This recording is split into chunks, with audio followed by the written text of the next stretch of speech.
ये औरतों को कहता है कि मैं आपको ठुड्डे मारूंगा। ये औरतों को कहता है कि अगर आपकी दम है तो आप मुझे रोक कर दिखाएं। ये अस्सलाम वालेकुम दोस्तों, कैसे हैं हम सब। होप कि आप सब ठीक होंगे। जैसा कि आप लोग जानते हैं कि रजब और जुल्करनैन की जो है वो सोशल मीडिया पर बहुत ही ज़्यादा जो है वो लड़ाई चल रही है कि हाल ही में जो है रजब भट्ट की तरफ से जो है कवल पर बहुत ज़्यादा घटिया इल्ज़ामात लगाए गए कि वो अपने जो शौहर हैं उनको माओ से जुदा करके जो है वो बहरी टाउन में अपनी कोठियों में रखा होता है।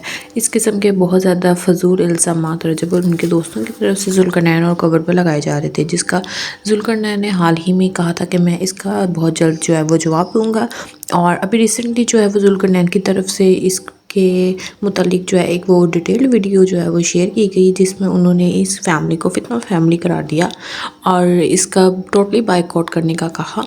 और आप लोग इस वीडियो को सुनिए, आप लोग देखें कि किस तरह जो है वो रजब भट्ट ने एक आर्टिफिशियल जो थी वो फेम कलेक्ट की, किस तरह अपने फैंस से, और किस तरह उनको हर्ट किया। और जुल्करनैन ने जो है वो बहुत ज़्यादा प्रूफ्स, हर बात जो की है वो प्रूफ्स के साथ रजब के अगेंस्ट की है। और वो कहते हैं कि अगर किसी को प्रूफ चाहिए तो मैं प्रूफ्स भी दिखा दूंगा। और अपनी वीडियो में बहुत ज़्यादा उन्होंने प्रूफ्स भी शेयर किए हैं। आप लोग वीडियो देखें और आप लोगों को अंदाज़ा होगा कि रजब जो है वो जिस तरह वीडियोस में दिखते थे वो थे कुछ और, रियलिटी उनकी कुछ और थी। तो आप लोगों से रिक्वेस्ट है कि वीडियो को लास्ट तक देखिएगा, तभी आप लोग जान पाएंगे कि रजब की रियलिटी क्या है और वो बने क्या हुए हैं। तो उसके बाद लाजमी कमेंट्स में बताइएगा कि ये रजब फैमिली है या फितना फैमिली ही है, जिस तरह जुल्करनैन कह रहे हैं। फितने के खिलाफ मेरी लड़ाई नहीं है जो कि इस वक्त मैं उसके साथ लड़ रहा हूँ, बल्कि ये पूरे पाकिस्तान की लड़ाई है, क्योंकि इस वक्त इसराइल का नंबर दूसरा हुआ हुआ है और इस बंदे का नंबर पहला हुआ हुआ है गालियाँ खाने में। अच्छा जी, पब्लिक सर्विस मैसेज मैं इसलिए कह रहा हूँ क्योंकि इस बंदे में जरा भी तमीज नहीं है कि ये किससे किस तरह बात कर रहा है, इसको औरतों के साथ किस तरह से मुखातिब होना चाहिए। ये औरतों को कहता है कि मैं आपको ठुड्डे मारूंगा। ये औरतों को कहता है कि अगर आपकी दम है तो आप मुझे रोक कर दिखाएं। ये अल्फाज बोलते हुए मेरा खुदा गवाह है कि मैं बहुत शर्मिंदा फील कर रहा हूँ, क्योंकि आज तक मेरे चैनल पर मैंने इस तरह के अल्फाज कभी भी इस्तेमाल नहीं किए, ना ही कभी किसी के इस तरह के अल्फाज मैंने रिपीट किए हैं। बट दिस टाइम ये बात मैं स्पेशली इसलिए अपने चैनल पर कर रहा हूँ और तुम सब लोगों को बता रहा हूँ, ताकि इस फितने के खिलाफ हम सब लोग मिलकर जिस तरह से काम कर रहे हैं इस तरह से अपने काम को जारी रखें जब तक ये फितना बंद ना हो जाए।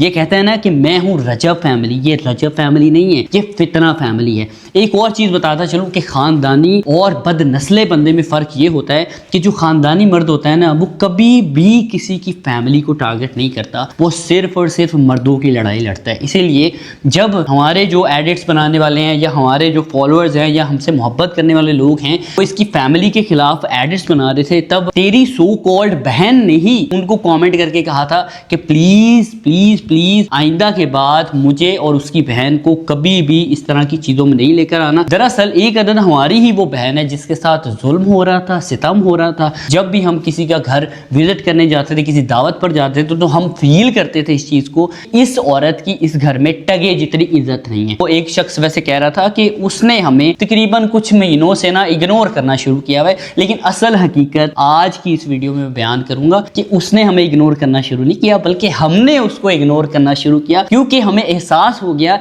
कि जिसके साथ हम रिश्ता निभा रहे हैं उसकी तो इतनी औकात ही नहीं है, वो तो इतने कैलिबर का मालिक ही नहीं है, वो तो इतना गंदा, इतना बदबख्त है कि जिन सब्सक्राइबर्स को वो अपनी फैमिली बोलता है वो पैसों के लिए उनके इमोशंस को, उनको किसी भी तरह से बेच सकता है। फिर मैंने सोचा कि इससे ना मुझे किनारा कशी कर लेनी चाहिए, क्योंकि ये फितना है। अब मैं इसको फितना क्यों बोल रहा हूँ, क्योंकि कभी ये मजहब की तौहीन करता है, कभी ये शिया सुन्नी इख्तलाफ पैदा करता है, कभी ये किसी की लड़ाई करवाता है। तुम लोग यकीन मानो, तुम लोग मेरी इस बात के साथ ना 100% मुत्तफिक होगे कि जब से ये बंदा सोशल मीडिया पर आया तब से बिल्कुल सुकून नहीं है। यार क्या सारे के सारे कंटेंट क्रिएटर ही बुरे हैं, सिर्फ और सिर्फ ये शख्स ही अच्छा है? ऐसा बिल्कुल नहीं है, बल्कि ये शख्स ही सिर्फ एक ऐसा फितना है जो जिसके साथ बैठता है उसी को काटता है। ये जहां पर खाता है वहां पर ही मूत देता है। वंस अगेन क्लियर करता चलूं कि फितना फैमिली, मैं इसके चैनल को और इसको कह रहा हूं, ठीक है। और मैं किसी ऑडियंस को मुखातिब नहीं कर रहा फितना कहकर, क्योंकि उनका बेचारों का कोई कसूर नहीं है। वो 15-15, 16-16, 12-12 साल के बच्चे हैं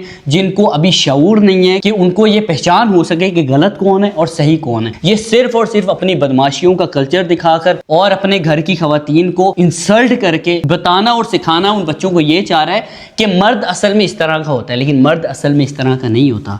मर्द बहुत पोलाइट होता है। मर्द अपनी बीवी, अपने बच्चों, अपने वालिदैन, अपने बहन भाई, अपने दोस्तों की इज्जत करता है और उनसे इज्जत करवाता भी है, ना कि उनके साथ बने हुए अपने तमाशों को सोशल मीडिया पर दिखाता है। और मुझे बहुत से लोगों ने कहा कि आप किसके साथ लड़ रहे हो, इस बंदे ने तो अपनी बीवी की इज्जत तक नहीं की, तो ये आपकी कहाँ इज्जत करेगा। लेकिन इस फितने को इतना इल्म नहीं है कि जो लोग तुम्हें ला सकते हैं ना सोशल मीडिया पर या दूसरे कंटेंट क्रिएटर से मिलवा सकते हैं, तो वो लोग आपकी इस फितना फैमिली को खत्म करने के लिए एक नई जंग का आगाज भी कर सकते। तो ये बंदा हमारे जी घर आता है, तकरीबन 2023 की ये बात है। 2023 में मेरी वाइफ चूंकि करते थे पॉडकास्ट, वो पॉडकास्ट के दौरान मेरी वाइफ ने मेरे से मशवरा लिया कि यार ये एक यूट्यूबर है, क्या इसको मैं अपने पॉडकास्ट में बुला लूँ। मैं अपनी वाइफ को कहता हूँ अगर ये अच्छा है, ठीक है, डिसेंट है, तो इसको बुला लो, ठीक है। तो मेरी वाइफ जब इसको मैसेज करने के लिए जाती है, अब तेरी औकात दिखाता हूँ कि तेरी औकात कितनी है कि तूने 2021 का हमें मैसेज किया हुआ था, माशाल्लाह नाइस कपल ये वो, और हमने तेरा मैसेज ही 2023 में देखा था, ये तेरी औकात है। मतलब तू कुछ भी नहीं था, तू ना सिफर था, सिफर, ठीक है। फिर उसके बाद ये शख्स जब मेरी वाइफ इसको मैसेज करती है, इसको मेरी वाइफ बोलती है कि आप कल क्या हमारे पॉडकास्ट पर आ सकते हो। ये शख्स आ जाता है और साथ में हमारी माँ जी भी आती हैं। फिर उसके बाद इनका पॉडकास्ट होता है। पॉडकास्ट रिकॉर्ड करने के बाद माँ जी और भट्टी साहब हमें कहते हैं कि हम एजल को बहुत देखते हैं, एजल से बहुत मोहब्बत करते हैं, उसको तो हम स्क्रीन में ही पपियाँ जपियाँ कर रहे होते हैं, उससे मगर मिलवा दें ना तो क्या ही बात हो जाएगी। अब हम अपना पॉडकास्ट ना अपने अपार्टमेंट पर करते थे, घर में नहीं हम करते थे। तो एजल घर पर थी, तो हमने कहा एजल तो घर पर है, तो आप फिर यही है कि अगर आप एजल से मिलना चाहते हैं तो हम घर चले जाते हैं। तो हम घर आ जाते हैं, एजल से मिलवाते हैं, इनकी खातर तवाज़ो करते हैं, चाय पानी पूछते हैं। फिर उसके बाद इस बंदे को मैं बहुत कुछ सिखाता हूँ।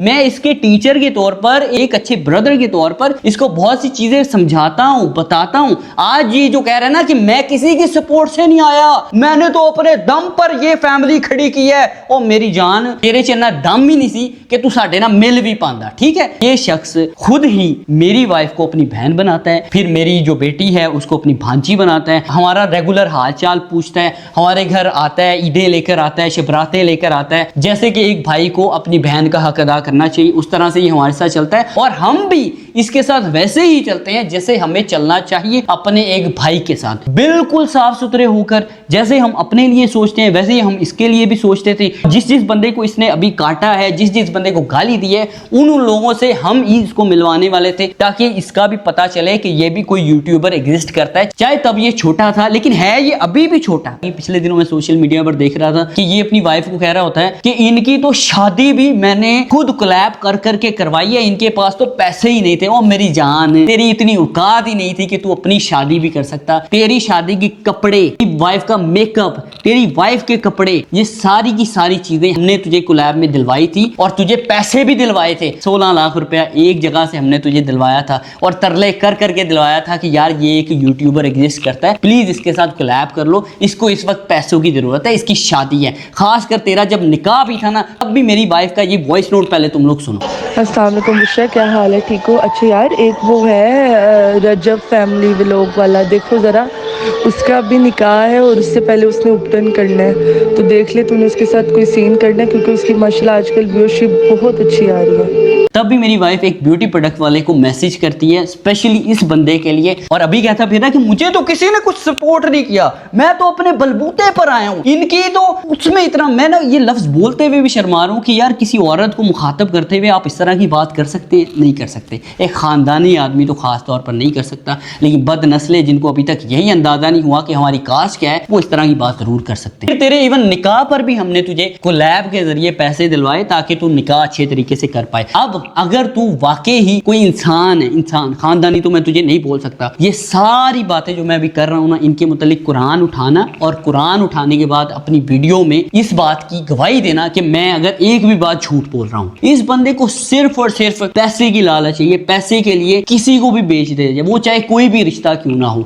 मैंने इसका हिसाब तभी लगा लिया था जब इसकी पहली फाइट हुई थी। इसने मुझे कहा कि भाई मैं ना 50 लाख रुपए इस बंदे से ले रहा हूँ, मुझे पता मैं फाइट लड़ लूँ, मैं चूंकि खानदानी खानदानी आदमी हूँ, मैं कभी भी कंट्रोवर्सी में नहीं पड़ा, मैं इस तरह के फेम को थूकता भी नहीं हूँ जो किसी के साथ लड़ाई झगड़े के बाद हासिल किया जा सके, चाहे वो फेम हो या पैसा हो। मैं इसको कहता हूँ कि भाई नहीं करना, तू अच्छे से चल रहा है, प्लीज अच्छे से चल। इसने कहा तुझे नहीं पता चौधरी, पैसों का मामला है, पैसे यार पैसे आ जाएंगे, 50 लाख रुपया थोड़ी अमाउंट नहीं होती। मैं इसे कहता हूँ यार तू जिस बंदे को सपोर्ट करने लगा है वो लोगों को ना चूना लगा रहा है, वो बच्चों से पैसे बटोर रहा है 40-40 50-50 हज़ार रुपए कोर्सेज बेचकर। प्लीज ऐसी एक्टिविटी कोई ना करना। तेरी पब्लिक तेरे पर इत्तेमाद करती है तो उनके इत्तेमाद को नहीं तोड़ना। ये मुझे कहता है कि यार चौधरी तन्नू नहीं पता, तू बच्चे दा बच्चे ही रहना है चौधरी, मैं घर बनाना है यार, भावें लोगों के खून ना बनाना पे, मैं घर बनाना है, मैं किराया ते रह के थक गया यार, मैं बड़ी औखी जिंदगी वेखी है। और मेरी जान तेरी यहाँ से ही बदनस्ली मुझे तब शो हो गई थी कि तू जब कह रहा था ना कि मैं किसी भी हाल में घर बनाना चाहता हूँ, मैं किसी भी हाल में ये करना चाहता हूँ, मैं किसी भी हाल में वो करना चाहता हूँ।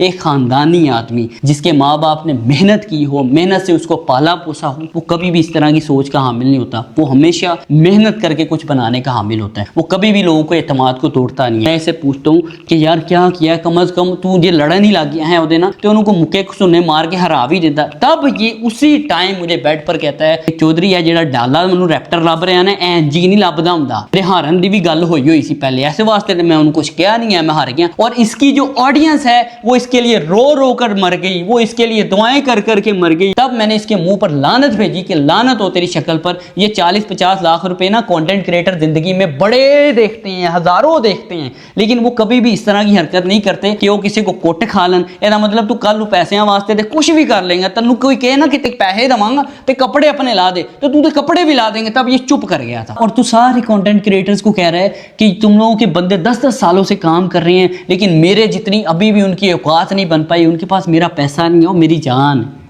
2016 की बात तुझे याद करवा दूं, मेरे और तेरे मिलने से भी 6 से 7 साल पहले की, कि तू इधर ही जिस सोसाइटी में मैं रहता हूँ ना, इसी के सफारी ब्लॉक में अपना सर फटवा के गया था। जिस सर के बारे में तू अपने सब्सक्राइबर्स को बोलता है ना कि मेरा सर फटा था, मुझे वो बंदे मिल जाए ना तो मैं उनको छोड़ूंगा नहीं। देख कितनी पुरानी तेरी स्टोरी मैं अभी तेरे सामने ले आया हूँ, और मैं इस बात को पूरा करना नहीं चाहता। अभी सारी की सारी बात का मुझे इल्म है, क्योंकि मावा भैन सारे साझियाँ होंदियां ने। जब तेरा सर फटा था ना, उस 2016 में मैं अपने घर मर्सिडीज लेकर घूमता था। मैं कोई ललियां छलियां दा बाल नहीं है। मेरे घर वाले ऑलरेडी अल्लाह के शुक्र से, अल्लाह के करम से बने हुए थे, इसीलिए कभी भी उन्होंने मुझे पैसे की लालच करने को नहीं कहा कि पुत्र पैसों की लालच कर, ते पैसे वास्ते कुछ भी कर दी, अपना ईमान बेच दी, अपना दीन बेच दी, अपनी मारे खा ली। तुम लोग तो यहाँ तक गिर चुके हो कि वो तेरा दोस्त, वो क्या बोलते हैं, पिंकी, कपड़े तक तुम लोगों ने अपने उतार दिए हैं, और अपनी ये वाली वीडियोस भी तुम लोगों ने सोशल मीडिया पर डाल दी हैं,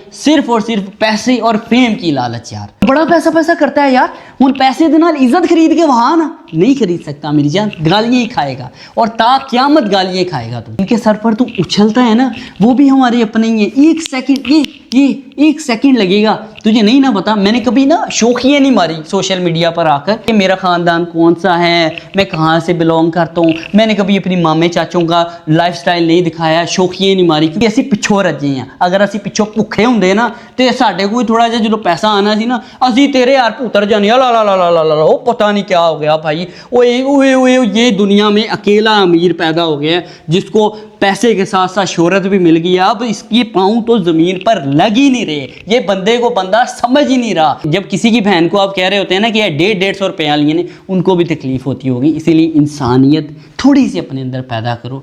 एक और बात मुझे यार याद आ गई, इसने जब अपना पहला घर बनाया था ना, इसके पहले घर में भी फर्नीचर इसका दिलाने के लिए मैं इसको अपने साथ लेकर गया था अपने दोस्त के पास, हनान के पास।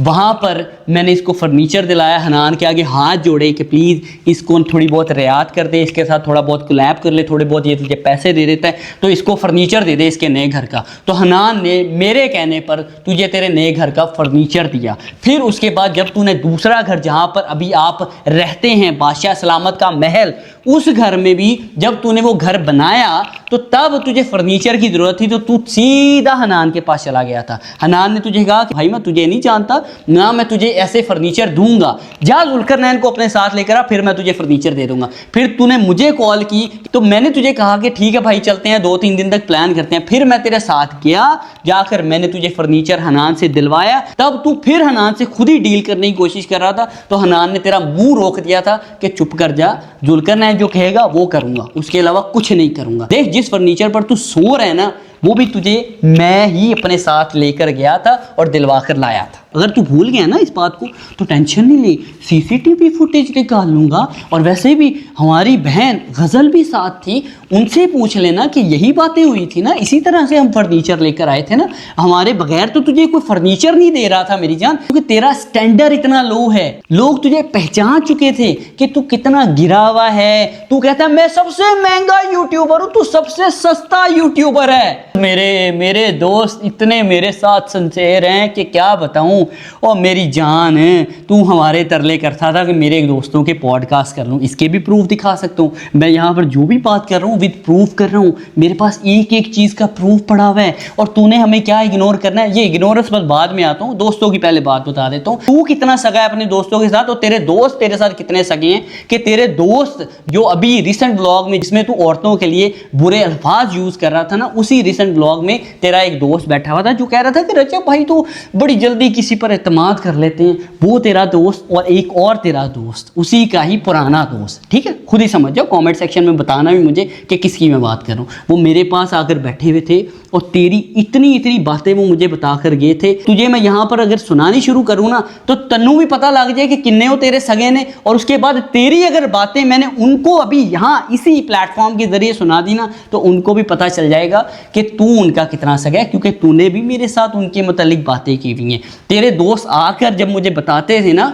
कि ये तो हमें यूट्यूब का व्लॉग नहीं करने देता, क्यों? क्योंकि इसको लगता है कि अगर हम व्लॉग करेंगे तो इसके व्यूज़ कम हो जाएंगे, ये भी पैसा कमा लेंगे, ये मेरे बराबर आ जाएंगे। तो ये नहायत ही घटिया और लालची आदमी है। हमें सिर्फ और सिर्फ अपना गुलाम बनाकर रखना चाहता है, ये हमें आगे बढ़ता हुआ नहीं देखना चाहता। ये तेरे दोस्तों के अल्फाज हैं। अगर कहेगा तो साथ में एक और अदद बंदा भी बैठा हुआ था, उसको भी यहाँ ले आऊँगा, उसको भी बिठाकर उसकी गवाही डालूंगा। और अगर फिर भी मैं तुझे झूठा लगता हूँ तो अपने दोस्तों से कुरान उठवा लेना और उनसे पूछना कि क्या तुम लोगों ने ये बातें जुल्करनैन के साथ की थी या नहीं की थी। इग्नोरेंस रह गई यार। अभी जब मेरी वाइफ का बर्थडे था ना, ये पिछले से पिछले साल की बात कर रहा हूँ, तब मैंने तुझे अपनी वाइफ की बर्थडे पर नहीं बुलाया था। तू कह रहा था ना कि वो छोटे छोटे इवेंट करते हैं, मुझे इनके स्टैंडर्ड का पता चल गया था, इसीलिए मैंने कहा कि यार अब इनसे मुझे रिश्ता ही तोड़ना पड़ेगा, क्योंकि मैं इनके छोटे छोटे इवेंट नहीं अटेंड कर सकता। मेरी जान तेरी औकात ही नहीं है कि तू हमारे इवेंट ना अटेंड करता, हम तुझे बुलाते ही नहीं है। सही है, इतनी तेरी औकात है। पिछले 1-1.5 साल से हमने तुझे इग्नोर करना शुरू किया है, जब से हमें